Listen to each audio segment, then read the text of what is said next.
Yo me llamo Rafael Peralta. Es un gusto poder presentar esta serie de videos que he realizado sobre la diplomacia y las experiencias de varios embajadores del Ecuador. El día de hoy hablaremos sobre qué es la diplomacia y cuál es el trabajo que realiza un diplomático. Bienvenidos.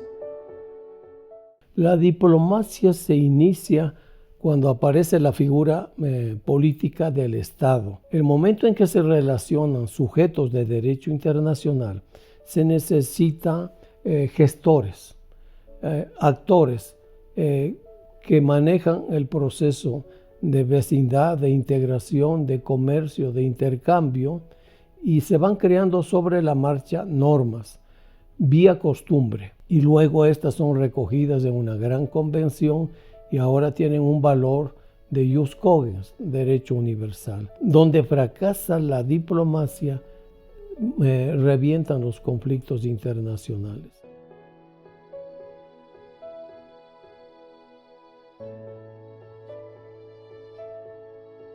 La diplomacia es la forma en que un país se proyecta hacia el mundo y en especial, como en el caso del Ecuador, un país pequeño y débil, defiende sus derechos en el contexto internacional. La diplomacia, en el caso ecuatoriano, ha sido instrumento fundamental en su supervivencia como Estado, ya que las agresiones que el Ecuador sufrió por parte del Perú fueron detenidas y suspendidas exclusivamente por la diplomacia ecuatoriana ante las permanentes derrotas de nuestras Fuerzas Armadas ante un poder muchísimo más fuerte.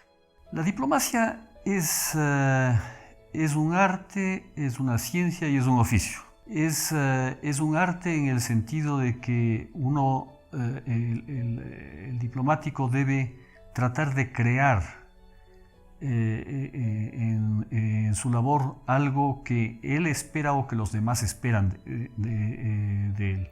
Es una ciencia porque uno no puede lanzarse sin una serie determinada de conocimientos a trabajar en estos temas. Y es un oficio, en el sentido de que la práctica le permite a uno ir cada vez mejorando más su forma de trabajo. La diplomacia es una actividad profesional al servicio del Estado, en este caso concreto al servicio del Ecuador, de sus derechos, de sus intereses y en salvaguarda de su dignidad. La diplomacia conforma todo un equipo en Quito, a través de la Cancillería ecuatoriana, en las misiones diplomáticas bilaterales, en los consulados, en distintas ciudades o en ciudades importantes del mundo y sobre todo en aquella en que exista una significativa comunidad ecuatoriana y además ante organismos internacionales que son las representaciones permanentes, como decir, ante la Organización de Naciones Unidas en Nueva York, ante las oficinas de Naciones Unidas en Ginebra, ante la OEA en Washington y así sucesivamente en el mundo internacional. El diplomático fundamentalmente está para defender los intereses de su país. Pueden haber intereses políticos, pueden haber intereses económicos, pueden haber intereses culturales. El diplomático debe trabajar en función de lograr la defensa de los intereses de su país y de lograr concretar mejoras. El diplomático, cuando está en el exterior, es todo. Es la voz, es el vocero del gobierno del Ecuador, es el que representa al Estado ecuatoriano, es el que tiene que analizar el entorno internacional y en el caso de un país determinado donde está ubicado, para que nuestra Cancillería entienda y pueda generar políticas, sugerir políticas, todas encaminadas a promover los intereses del país y defenderlos ante las cosas que puedan ocurrir en el país donde uno está ubicado. La diplomacia es precisamente una de las actividades que permite al hombre y a las diversas sociedades poder convivir en paz. Son los diplomáticos los que tienen que trabajar para mantener relaciones cordiales, pero sobre todo productivas. Supongamos que yo esté acreditado ante el país XX. Bueno, ese país XX y el Ecuador van formando un patrimonio conjunto propio, inherente a las relaciones bilaterales de mutuo beneficio que luego se van transformando en relaciones diplomáticas bilaterales de amistad y de cooperación recíproca y de beneficio mutuo. Cada país es distinto. Entonces el Ecuador, para poder tener una política exterior exitosa, tiene que conocer la realidad de cada uno de los otros países para diseñar políticas que tengan que funcionar dentro de esa relación. Hay políticas conjuntas de cooperación, hay políticas de defensa, entonces ahí la diplomacia bilateral es la que diseña cómo debemos actuar para poder tener éxito en otros países. En el campo de las relaciones bilaterales, tenemos que ir de menos a más. La atención prioritaria son los vecinos. En el caso de Ecuador es Colombia y Perú. En la década de los 80, el presidente ecuatoriano y el presidente colombiano se pusieron de acuerdo y crearon la Comisión de Vecindad. Un organismo ágil, sin sede, sin presupuesto, sin personal.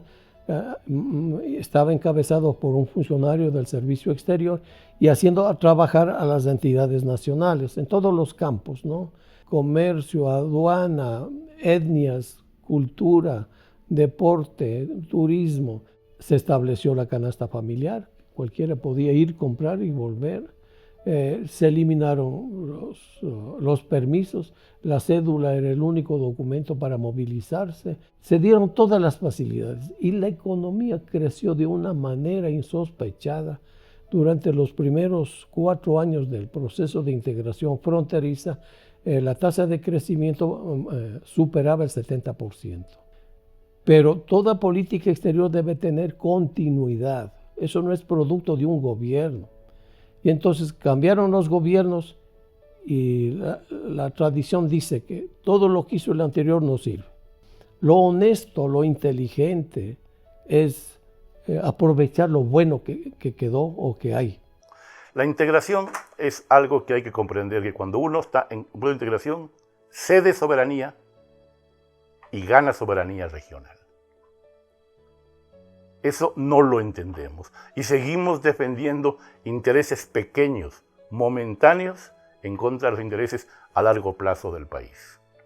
Los grupos de interés son enemigos de la integración, porque están defendiendo sus propios intereses chiquitos y no los intereses nacionales. Y en una época, los 70, 80, hubo muchísimo interés y se avanzó mucho en la parte regional. Lamentablemente, en los últimos 10, 15 años, eso se ha ido destruyendo completamente. Los grupos regionales se han desarmado y ya estamos viendo algo que es trágico para la región, la destrucción de UNASUR. UNASUR comenzó muy bien, luego la politizaron, luego se volvió herramienta de un sector político y cuando el sector político perdió hegemonía, la otra parte la destruyó. Hay que simplemente volver a los libros de historia. Volver a los años 60, cuando se crea la primera entidad, que es la LALC, que se convierte en ALADI posteriormente. Ver las reglas y los principios que rigieron la creación del Grupo Andino. Y la razón de por qué se crea UNASUR, que antes de que a Chávez se le ocurra llamar UNASUR, era la Comunidad Sudamericana, que era la bisagra que iba a unir los dos sistemas de integración regionales, la Comunidad Andina por el Pacífico y Mercosur por el Atlántico. Eso fue el camino. Luego comenzó el boicot directo contra UNASUR por parte de Brasil. Nadie quiere decir eso, pero Brasil fue el primero que comenzó a boicotear todo, porque Brasil iba a perder la hegemonía regional que tiene. Si no logramos superar el inmediatismo y la codicia de las empresas pequeñas de ese momento, nunca avanzaremos. La Comunidad Andina de Naciones, la CAM, estableció una normativa para que la carga sea transportada a nivel internacional sin transbordo, directamente. Revisión en el puesto de salida y revisión en el puesto de llegada. En la práctica no se pudo hacer eso, porque cada país era dueño de un eslabón y no se abría. Entonces los transportistas de Ecuador dijeron, aquí no entra ningún camión, ni nosotros pasamos al otro lado de la frontera. Y al tener el monopolio, encarece el flete, se pone en riesgo la mercadería, demora innecesariamente y se vuelve un medio de transporte nada utilizable. Por eso es que en América Latina la mercancía va por aire o va por mar, no por carreteras, y no porque no tengamos, sino que hay la mañosería de que cada grupo tiene el monopolio, pone sus reglas y pone su flete, el valor. Entonces, si no hemos resuelto problemas de frontera, no podemos empezar con integraciones subregionales, peor regionales. Negociamos como comunidad andina con la Unión Europea y Rafael Correa dijo, yo no, porque yo soy yo. Y luego de 5 años de haber perdido, tuvimos que humillarnos a pedirle permiso a Perú y Colombia que nos dejen entrar al acuerdo Comunidad Andina Europa. Porque no negociamos nosotros, nos adherimos al acuerdo que ya lo negoció Colombia y Perú, porque el acuerdo se llama el Acuerdo Andino, Comunidad Andina y Unión Europea. Y tuvimos que irnos a pedirles permiso. O sea, no tenemos una visión de largo alcance, tenemos simplemente el discurso del momento. Y eso le causó al Ecuador muchísimo daño. Bueno, la integración no es fácil en ninguna parte del mundo. Son procesos que toman muchos años y que deben ser mantenidos fundamentalmente.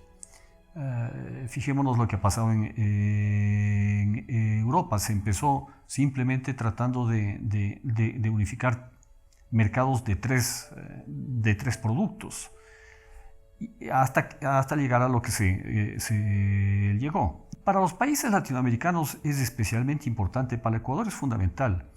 Somos países que por nuestro tamaño, por el tamaño de nuestro mercado, tenemos un peso relativo bastante pequeño. Y la única forma de lograr es uniéndonos para que ese peso relativo crezca y sea cada vez más importante. Hemos tenido buenas experiencias durante largos años. La integración andina, por ejemplo, fue un éxito. Yo no diría que en este momento ha desaparecido. Yo creo que hay que seguir trabajando en ese campo, pero la apertura a otros mercados, a otros lados es también fundamental. O sea, nosotros debemos buscar integrarnos y al mismo tiempo expandirnos hacia afuera.